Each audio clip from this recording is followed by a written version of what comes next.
Welcome to City Club of Portland's Friday Forum. I'm Greg McPherson, president of City Club. For 100 years, City Club of Portland is where civic-minded people come together to make Portland and Oregon a better place for everyone to live, work, and explore. We're gathered at the Sentinel Hotel along with all of you listening on OPB or viewing on Portland Community Media or YouTube. The generous support of City Club's corporate and media partners enables us to put on the state's best civic programs week after week.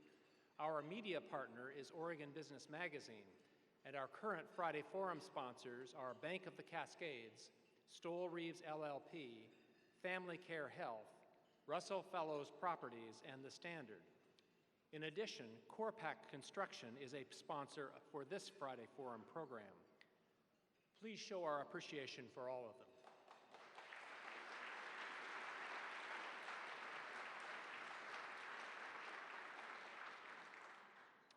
Joining us today is Multnomah County Chair Deborah Kafoury.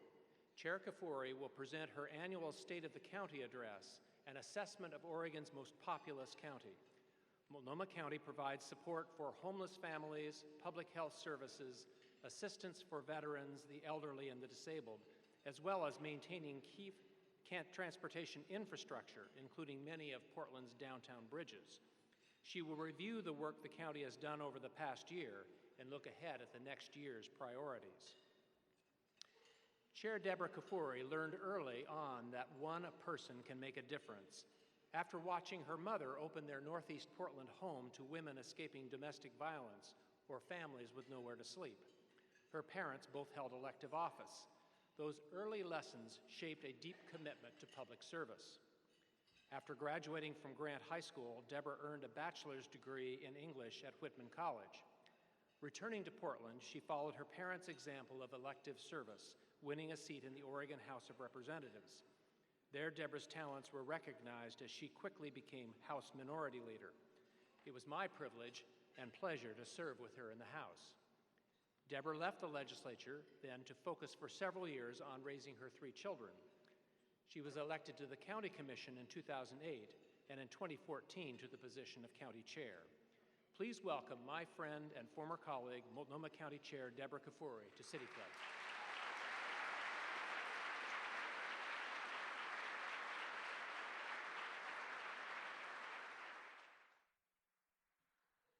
Thank you, and thank you, Greg. Last year, just about this time, I lost my mother. And I want to thank the City Club once again for allowing me to reschedule my remarks to accommodate my family's need to be together during that difficult time. One of the things I'll never forget about my mom is the little figurines that she kept on her desk, a little man. It was there to remind her, she told me, to always look out for the little guy. As time passes, I increasingly see her influence on me.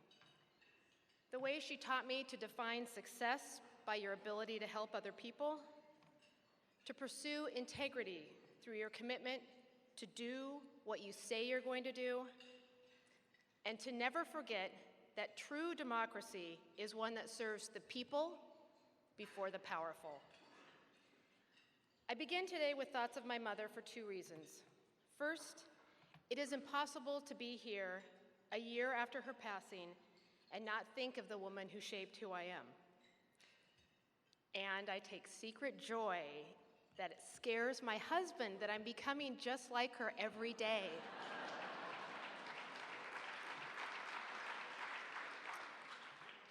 But second, and more importantly, it's because my mom was part of a generation of leaders who made this such a unique place that we became the envy of the country. Over time, our community has built a reputation as a place that prizes livability and a high quality of life. But that reputation is threatened on many fronts right now. First, through inequity. We have one of the best business climates in the country, and corporate profits are doing exceptionally well in sector after sector, but wages aren't keeping up. 1/3 of Multnomah County residents don't earn enough to cover their basic needs. And while our unemployment rate continues to fall, the number of people living in poverty, including those working low-wage jobs, continues to rise. Second, through complacency. Unfortunately, we have become a victim of our own self-image, and we've forgotten the hard work it takes to be worthy of that image. For example, we have an incredible, yet false, sense that we are of a success as a green city. In February, I found out that, like many of you, I live near a toxic hotspot. Forest Service researchers found that moss collected in neighborhoods across Portland had high levels of heavy metals: arsenic, chromium, and cadmium. In the days after the news broke, my neighbors grew terrified. One night, I walked into my son's high school auditorium for a public meeting. There were hundreds of parents and worried people there. Everyone was trying to understand how, living in one of the most beautiful, so-called greenest cities in America, we could have been exposed to this toxic air for so long. There are still too many questions. And as an elected official, I have to admit that I couldn't offer reassurance when my own sense of outrage was, and still is, so great at the complete failure of state regulators to protect the health of our neighbors and not the health of businesses. Finally, thank you.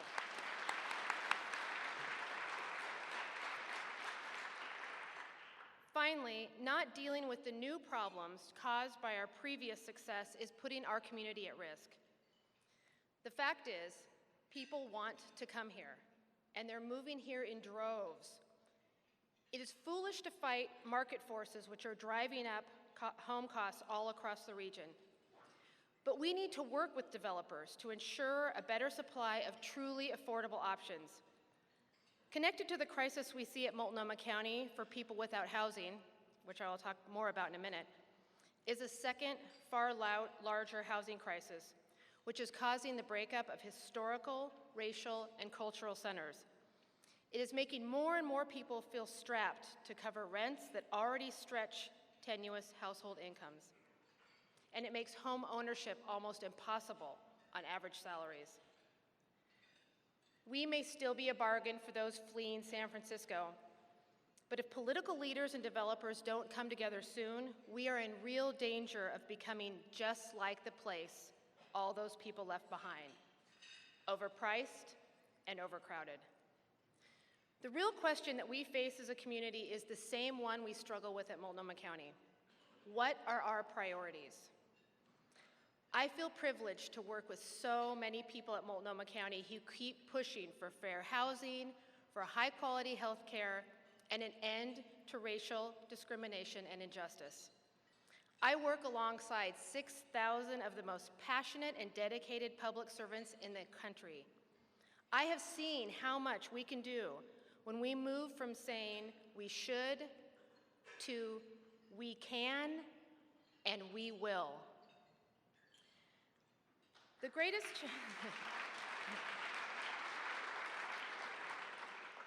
greatest challenge we face, in my view, is how to address the housing crisis in Multnomah County. Over the last year, rents countywide have jumped by double digits, and the number of vacant apartments is hovering at 3%.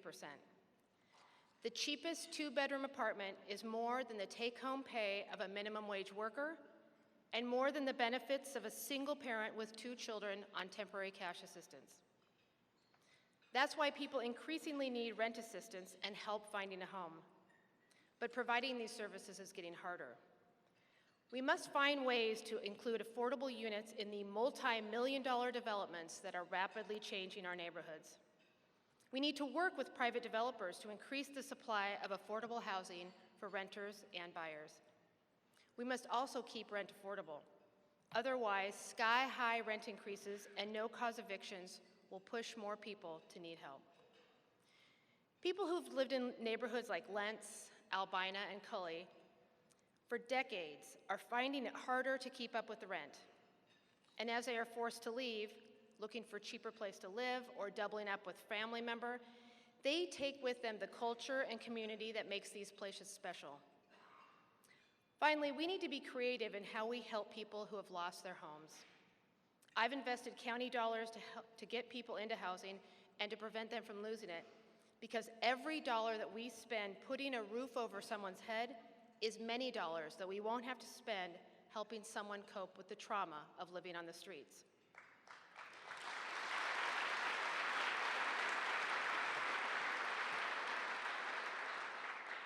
Last year, Multnomah County dedicated $5 million to build more affordable housing.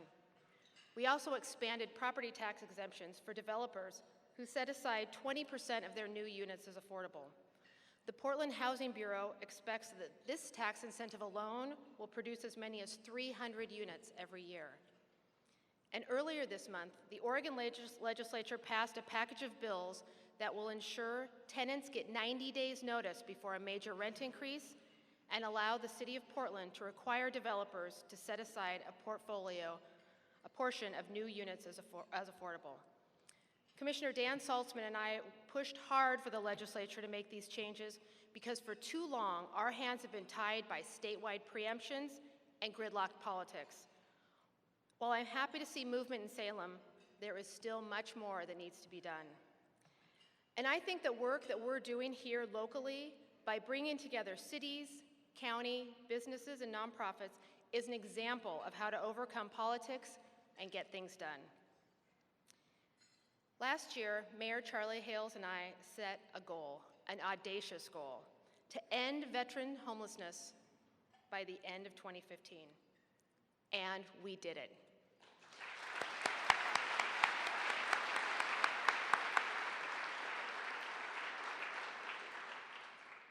Last January, we took a survey of people living on our streets, in cars and emergency shelters, and found that about 690 veterans experience homelessness in our community each year. We set out to house 60 people each month. But we quickly ran into a problem. Vets who had housing vouchers couldn't find an apartment to rent. So we got on the phones. And along with my colleagues at the city, we asked private landlords to pledge units to our cause and to give us a heads up when something opened up so we could house a veteran. And it worked. Apartment referrals started pouring in, and by December, we had housed nearly 700 veterans. We're not done yet. Veterans will continue to need support, but by investing our resources wisely, we now have a system that helps any veteran who is homeless find housing quickly and stay there. Success like this shows us the way. We have to be willing to do the work. And that was the idea behind A Home for Everyone, a community partnership that brings city and county government together with foundations, business and faith leaders, and nonprofits to align our community around a single plan to fight homelessness. Ending veteran homelessness is an example of how this works in practice. We form partnerships, we set goals, we find the money it takes to reach those goals, and we hold ourselves accountable. Not long ago, the mayor and I got together and pledged $30 million in new resources for more affordable housing, more shelter, and more support services. With this funding, we will be able to help another 1,000 people avoid eviction. We will be able to help more than 1,300 women, children, and people with disabilities move into permanent housing. And we will allocate additional $10 million to build new units that serve those who are homeless or at imminent risk of homelessness, with a particular focus on those suffering from a mental illness. This new approach is working. Last year, we housed 3,500 people, which is 17% more than the year before. And if we keep investing in this work, we can reduce by half the number of homeless people on our streets by 2018. Last summer, Jean DeMaster reached out to me. Her nonprofit, Human Solutions, had a lead on a property that would allow them to expand the number of families served by their shelter. The problem? They needed help with the down payment. So I went out to take a look at the property, a shuttered vegan strip club called the Black Cauldron. Walking inside, there was no light, natural or electric. and the place smelled like stale alcohol. We had to use the flashlight app on our phones to see in front of us. The shelves of the bar were still lined with bottles of tequila and whiskey, and a lone, high-heeled shoe laid on the shag rug stage shaped like a cauldron. It was no place you wanted to be in the middle of the day, let alone I could imagine at 10 o'clock at night. While we knew it was nothing to look at, the price and the location were right, and the potential value of stability for our services outweighed the downside of the renovation. So I took the idea to my board and secured the votes. After just 10 weeks of renovation, I returned to a building that from the outside looked the same, but inside is completely unrecognizable. Light pours in from newly cut windows. The floors gleam. There are comfortable areas for kids to do homework and piles of games and baby toys. This shelter is now serving 130 people every night, and it's open year-round, 24 hours a day, with warm showers, a kitchen where families can prepare fresh meals, and a staff who connect people to social services. Any family that needs help will get it. No one is turned away.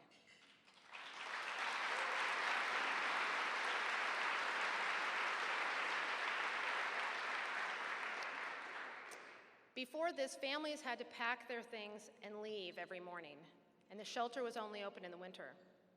I will never forget the sight of seeing kids lined up at 7 o'clock at night on a cold, wet evening, waiting for those shelter doors to open for a warm place to do their homework. I'm glad we now have a safe place for these families, but the fact that we so desperately need these shelter beds in the first place reminds me that while we are doing good, we can do better.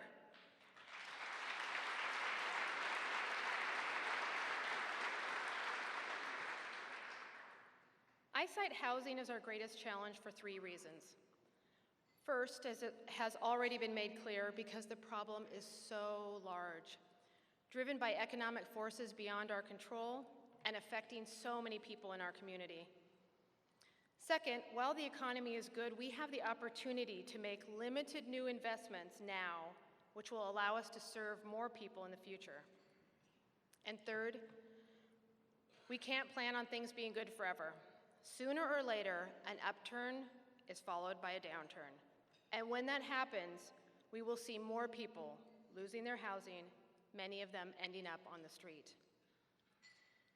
Because our budget is balanced and our reserves are met for the next 3 years, our next responsibility after responding to our housing crisis is thinking about our future needs, which is why I've made sure that the work that needs to be done on our central courthouse, the Selwood Bridge, and ultimately the Burnside Bridge gets done.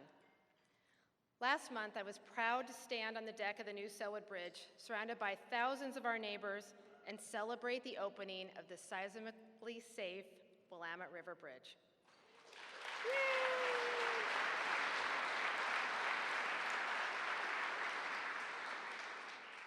The old Selwood Bridge had a sufficiency rating of 2 out of 100, but for years, replacing it was a recommendation without a plan or without funding. As County Commissioner, I fought for the project, found the necessary funding, and got the project off the ground. And as County Chair, I've watched the bridge rise up from the river, providing new safe crossings for bikes, pedestrians, and commuters. We built it.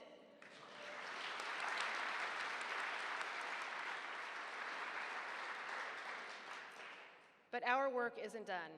Last July, The New Yorker published a story detailing the devastation of a 9-point Cascadia subduction zone earthquake on Oregon. The scope of the threat is frightening.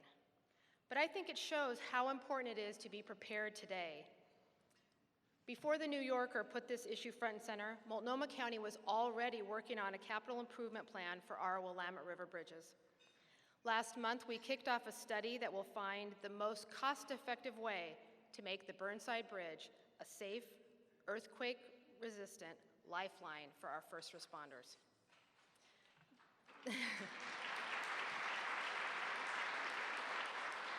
Was that Steve Novak clapping? The Burnside Bridge was built 110 years ago, and if we want it to stand for another 100 years, we need to act now. The same is true for our Central Courthouse, another project that sat on the shelf for 45 years, but now is moving ahead. Our 100-year-old courthouse won't survive a major earthquake and no longer meets the needs of our community. After years of talking about a new courthouse, we're finally building it.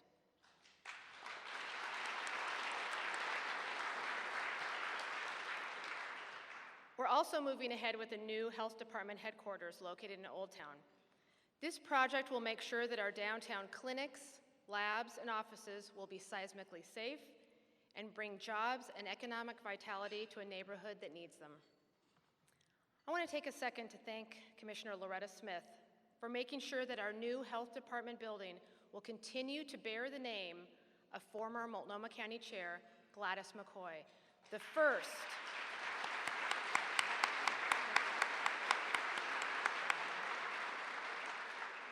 Chair McCoy was the first African American to serve on the Board of Commissioners. Thank you, Commissioner Smith.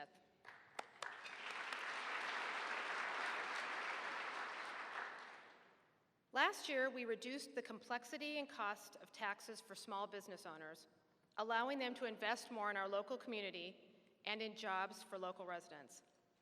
We raised the minimum wage for Multnomah County employees to $15 an hour.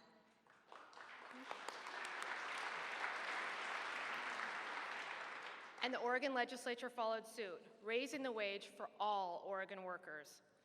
A mother shouldn't have to struggle to hold down 2 jobs in order to afford an apartment for her and her child. And she shouldn't have to, yes, thank you, Kayshawn. And she shouldn't have to choose between a healthy baby and a healthy career. But a survey of Multnomah County employees showed that women were taking 6 weeks of unpaid leave after the birth of a baby. Not anymore. Multnomah County now provides paid parental leave, joining major employers like Intel and Microsoft, and, I should add, most industrialized countries.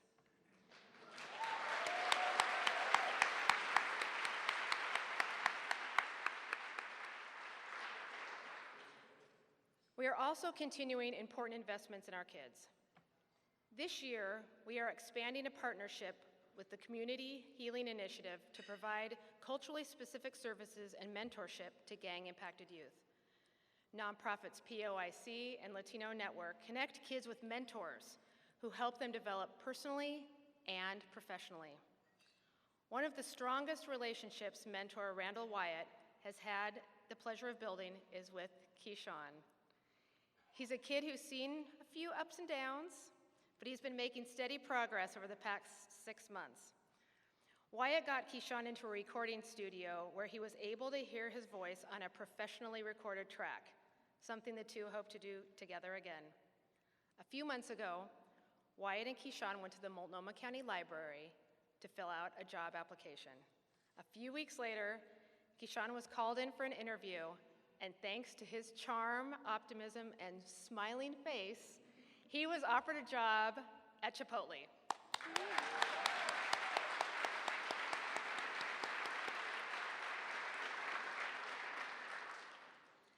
As a mother, I feel strongly about making sure that young people like Keyshawn have every opportunity they need to succeed.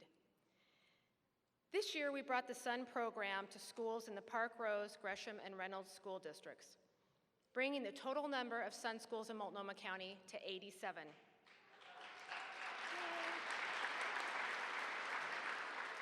The county partners with schools and community organizations to make sure kids have a meal and a safe place to go after school. But our SUN program is so much more than that. Through our partners, we connect families with parenting and anti-poverty services. We provide academic tutoring and wraparound supports that help our youth thrive. Earlier this year, I had the opportunity to visit the SUN program at Ron Russell Middle School, run by El Programa Hispano. We were greeted at the door by Madeline Hernandez, who coordinates the SUN school. She was excited and really proud to show me around. It was immediately clear that she felt a connection to her kids and pride in her work. 100% of the kids at Ron Russell are on free or reduced lunch. When I got there, the kids were on their way to class, and Madeline knew each one by name, asking them where they were going and how their day was. Then I followed her into the classroom where I could see the program in action. Madeline took me into a class where IRCO staff were helping Somali kids with their homework, working through some of the core nuances in the English language. Skills that will help these students in their studies, but also in building relationships with other students in their school. In another room, Latino Network staff were teaching a leadership development class. Pairs of students were presenting to the class, facilitating a conversation about breaking down racial stereotypes in the media. They have a big well to draw from with Donald Trump all over the TV. We are doing a good job, but we can do better. I heard last year from community members that it was time to make sure that the services that we offer are working for all of our kids, whatever their needs are. We've learned from reports from our own county health department the depth of disparities faced by people of color in Multnomah County. Services and organizations that are rooted in communities of color work with kids to create positive cultural identity, a sense of belonging, and relationships that help even our most marginalized kids on a path to success. This year, we'll be working more closely with those organizations, making sure that our investments in SUN align with the communities we serve. Throughout the budget and across the county, we are working to eliminate racial and ethnic disparities. The county alone can't solve the inequities in our community, but we can make sure that we spend our dollars in a way that helps families, children, seniors, and veterans overcome the barriers of institutional racism and economic instability.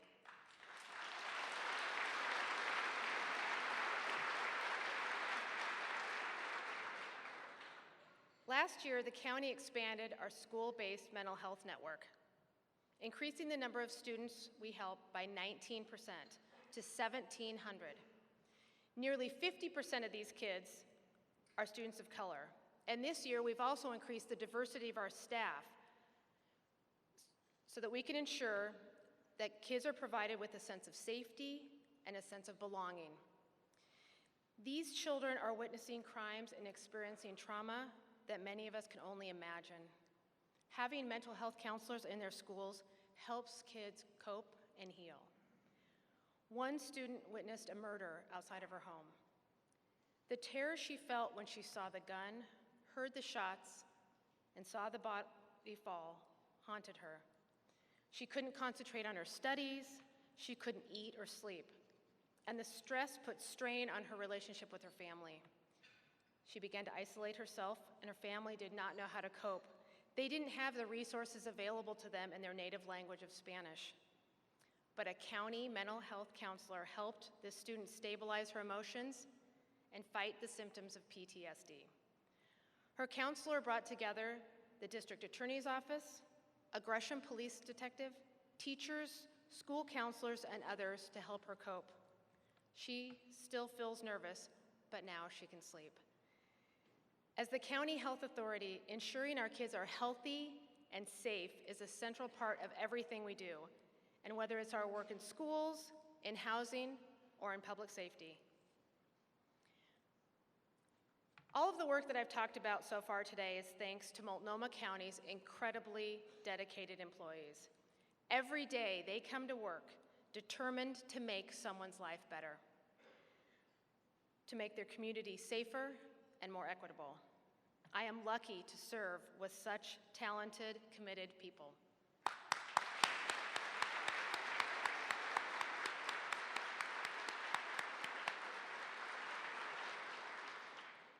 And while I'm up here giving this speech, I know that the successes that we've had at Multnomah County are not mine alone. So I'd like to take some time to highlight the work of my colleagues on the County Commission.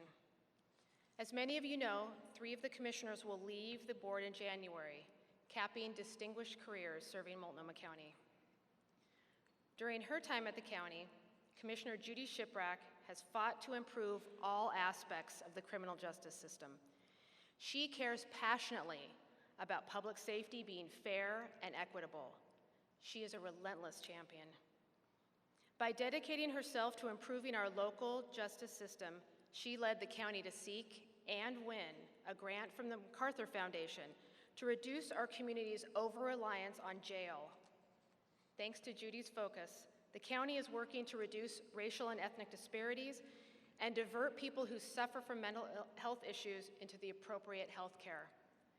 Commissioner Shiprack has helped Multnomah County become a model for the state of Oregon's Justice Reinvestment Initiative, which is an effort to invest dollars locally instead of only using state prison beds. I also want to acknowledge the important role that Judy has played on the commission. Her time in the legislature taught her how to get things done. She has been a fellow strategist and a co-conspirator with a wicked sense of humor. I plan to continue asking the same question Judy has. How do we spend our public safety dollars wisely? We know that jail is the most expensive short-term answer to protecting our community. It is sometimes necessary, but we can get better outcomes and make our community safer if we invest in treatment and alternative sanctions for low-risk offenders.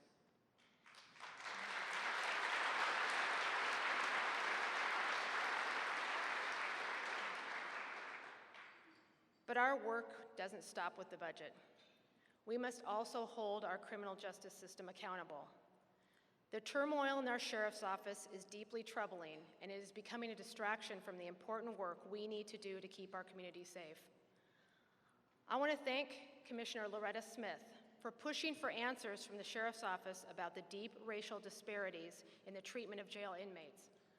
An audit from the sheriff's office that came to light recently showed that Black inmates, who make up about a quarter of the population, make up 39% of the incidents of use of force. The findings in this audit show that our jail practices need to change. I stand with you, Commissioner Smith, in making sure that that change happens.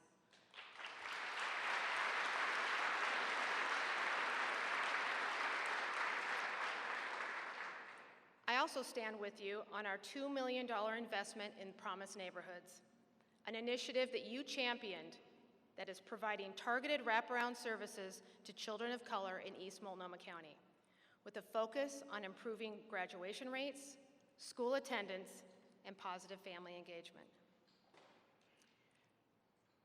That's right. Thank you, Serena.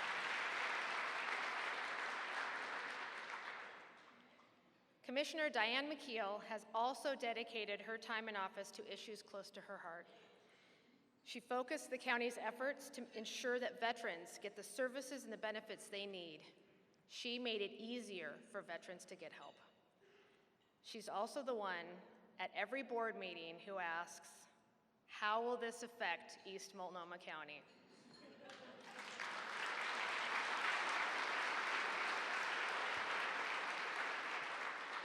Thanks to Commissioner McKeel's leadership, the county now has a better relationships with the cities outside of Portland than ever before. Commissioner McKeel and I had the opportunity last summer to attend the dedication of Snake Field, a new place for kids to play in Gresham. I want to tell you about one of my Facebook friends, Ricky Ruiz.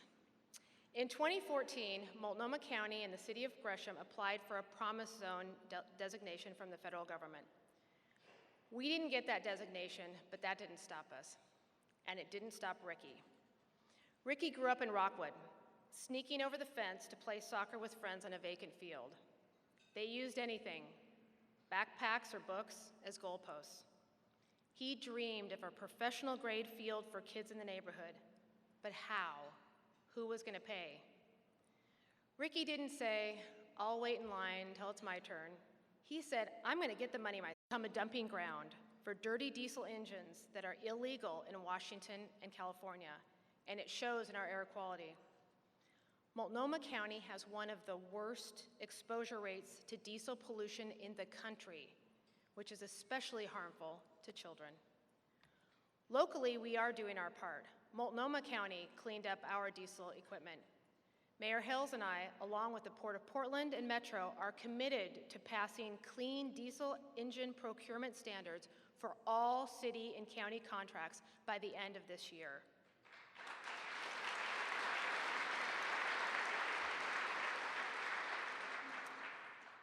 But we won't be able to solve this problem locally.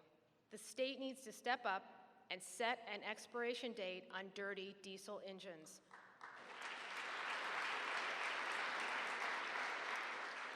We pushed for this in 2015, and we'll push again in 2017. But we need the legislature to have the courage to stand up to the lobbyists that get paid to protect polluters.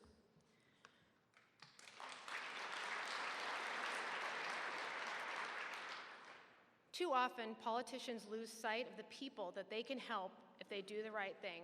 Our representatives in Salem need to hear from us. Over the last year, I've become less patient with our political process. I ran for county chair to impact people's lives. And while the problems that we face are difficult, that cannot be an excuse for not taking action. And for all our challenges, I think that there are some important opportunities at this moment. When I think back to that town hall in my son's high school auditorium, I realize that despite the still too many unanswered questions, there are 3 clear positives. The first is, I actually see it as a good thing that this has shattered the myth that we can be green without doing the work to hold businesses and government accountable.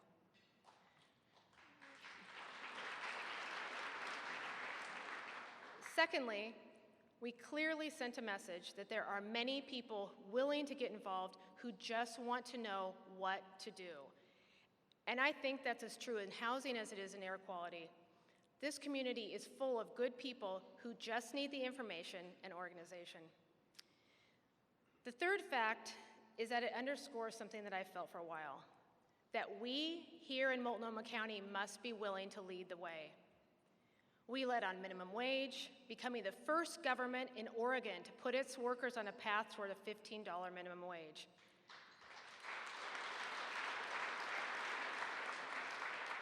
Salem followed, and now workers across Oregon will see their wages rise in July. And when I heard that my then 8-year-old daughter could buy an e-cigarette from a corner store, I didn't wait for the state. I've worked with my colleagues on the Board of Commission to regulate this new tobacco product. Salem followed our lead with a statewide policy.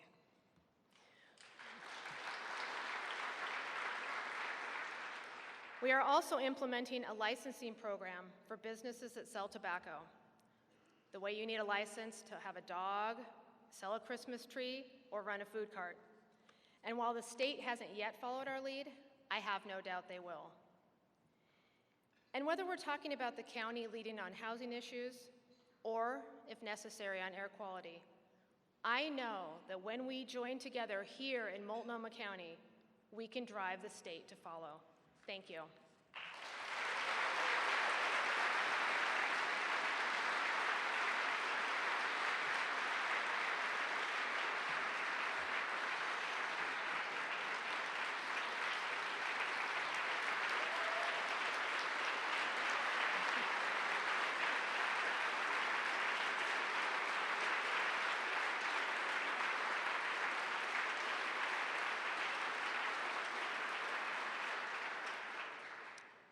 In keeping with City Club tradition, Multnomah County Chair Deborah Kafoury will now take questions from the audience. City Club members are invited to ask their questions at the microphone, there's one located here toward the front, and anyone in the audience may write a question on an index card and hold it up for City Club staff to collect and pass up to me.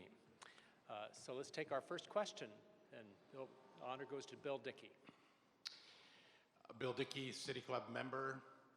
Don't have a question today, breaking the rules slightly.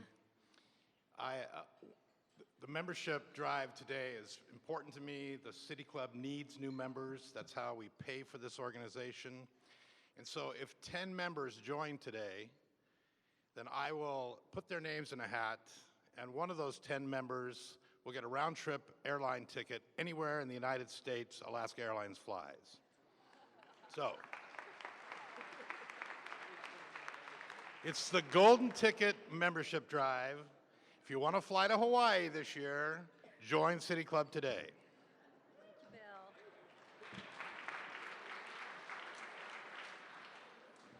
Hello. Thank you, Bill Dickey. Hi, I'm Joyce DeMonin, City Club member. In just a few years, 20% of our population will be 60 or older. The county and the city of Portland have both developed age-friendly plans. What does that mean for you, and what is your age-friendly plan for the future?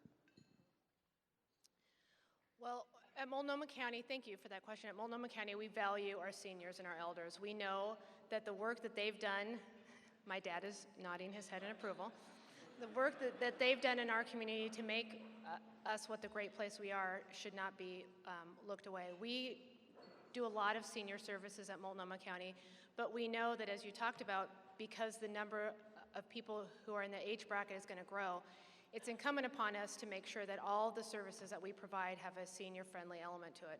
And we're also lucky to have such great champions on our county commission, as Judy Shiprack and Loretta Smith, who serve on the, as liaisons to the Board of Elders in Action.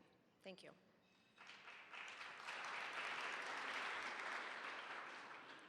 If Bill can break the rules, I want to break the rules too. You got to say your name first, Promise. Okay, you already said, my name is Promise, City Club member. I am breaking the rule, Deborah, you rock. Thank you. Okay, go ahead. I just want to thank you for discovering me and giving me a chance and for making it possible to help other communities. Thank you for all that you do for us. And also want to thank Dan Sussman for 2 of you have made a difference in my life. I just want to thank you, thank you, thank you.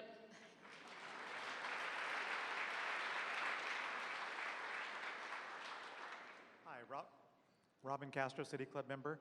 And this question is about density in Portland. The number of apartments you were talking about coming into Multnomah County. What does the county feel should be done about the parking situation?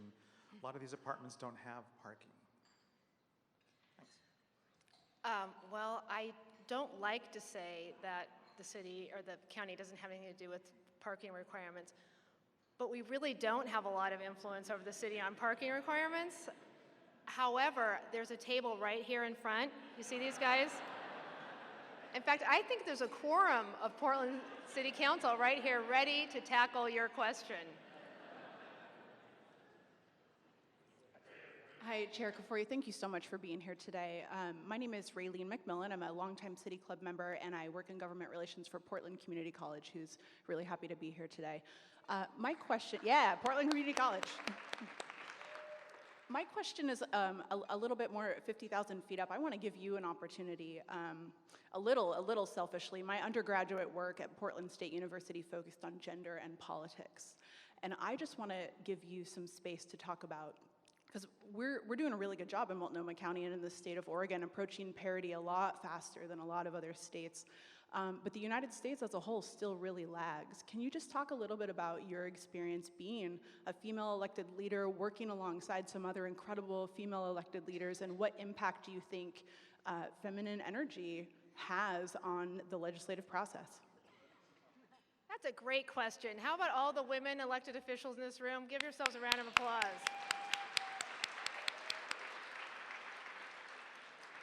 And I also see, as I look around, some fabulous women who are running to be in elected office. Let's give them a round of applause as well.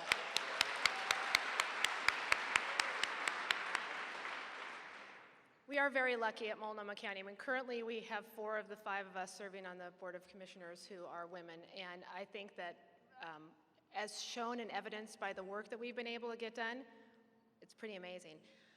I also would be remiss if I didn't give a shout out to Jillian Shoney, who's sitting right here in the front. Jillian runs a program called Emerge Oregon, which helps get women running for office. It's extremely important. There's a lot of women in this room who've benefited from her work. And that is something that I take very personally. I know my mother, with her work over the years, the Oregon Women's Political Caucus and other organizations, championed women in elected office and women in positions of power across our community, and it's something that I take very a responsibility I take very seriously. Thanks. Ted Kay, City Club member. How concerned are you about the increasing fraction of the Multnomah County budget that's going to PERS contributions, and what do you think should be done about it? You are really lucky because there is an extremely smart person in this room. He's standing right next to me, who I worked with in the Oregon legislature in 2003, the first year that we passed some reforms on PERS. I haven't kept up as closely as I should over the years. I know the legislature passed some changes that were ruled out by the Supreme Court. What I can say is that we are doing a really great job at Multnomah County of preparing ourselves for the upcoming hit to our budget. We're starting to put away money early so that it doesn't come as a big financial shock to us when we have to pay a bill in the upcoming years.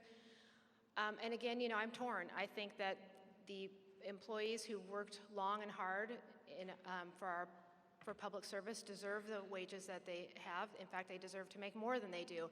As I talked about my 6,000 friends who are out there in the audience who work for Multnomah County do an incredible job, and I just want to give them another round of applause.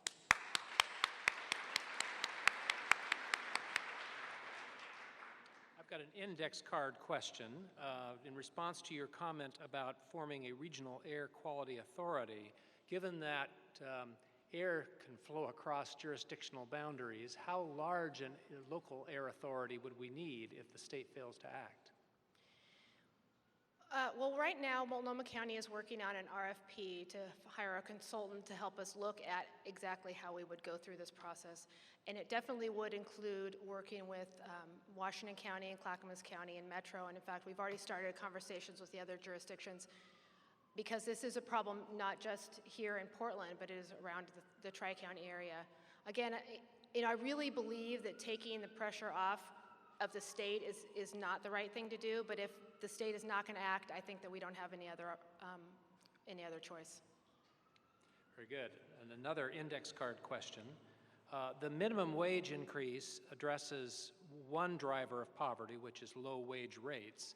What about employers, including many of the national retail chains, that intentionally fail to schedule their employees for full-time hours, even though their employees would like to get them, keeping them below a poverty level? Is that Steve Novick's question? I mean, I think it's really irresponsible. It's especially difficult for working parents. I can't imagine having to have a different schedule each week and trying to figure out how I'm going to have childcare. It's hard enough balancing a career with 3 children in school with a very consistent schedule. Consistent meaning that I'm out every day and every night working, but I also have a wonderfully supportive husband who helps me with that.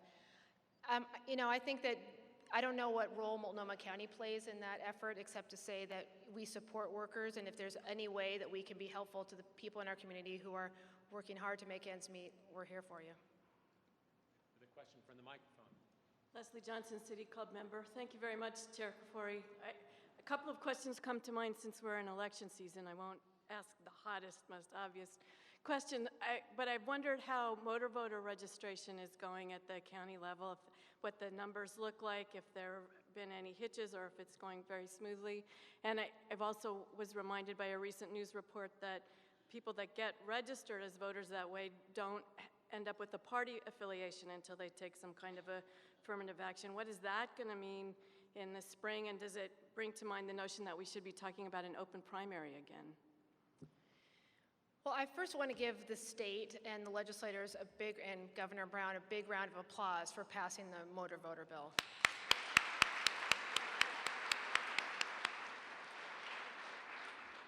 I heard on OPB last week that the numbers of people who've been registered have dramatically increased. I think it was like 15,000 new voters registered. So I think it's definitely the step in the right direction. It is important for us in Multnomah County, since we hold the elections locally, to make sure that those folks who are now registered actually are encouraged to vote, and any way that we can partner with our community-based organizations to help people remember to vote once the time comes and make sure that they have the proper channels to be able to do so. Open primary, I don't know, I think it's failed a couple of times on the ballot, and I don't think it's up in November. And we'll take our final question from the microphone. Hi, Carol Witherell, City Club member. How can we find the added resources necessary to do a county-wide pervasive approach to restorative practices in schools that will keep kids in schools, build their relationships, and keep them out of the school to prison pipeline? That's a great question. And I think you've really touched on some important points. We are working on exactly that at Multnomah County. Luckily, because we have a more stable budget this year and for the past few years, we've been able to put money into prevention, which is something that when you're looking at cutting budgets, it's usually the first thing to go. One of the programs that I talked about today, the CHI, the Community Healing Initiative, is a way that we partner with nonprofits to make sure that kids have mentors in their lives to help them, especially lived experience mentors who can help kids, show them a different path in life. That's one. The work that we've done at our son schools and the new emphasis that we have on culturally specific organizations. You know, it's really hard for a kid who doesn't have anyone in his or her school who looks like them to see a path forward. And if you have people in your community, in your schools, who show you that staying in school, that you can get a job, you can build a family and have a good life. I know that we talked about Portland Community College. They have wonderful programs that help kids realize what a community college degree can do for you by showing you what classes you need to take and tying it to what jobs you can get when you get a degree or a diploma. So I think there are so many, I could spend another hour talking about all the different services that we have at Multnomah County that touch on that, because getting kids through school is hugely, hugely important.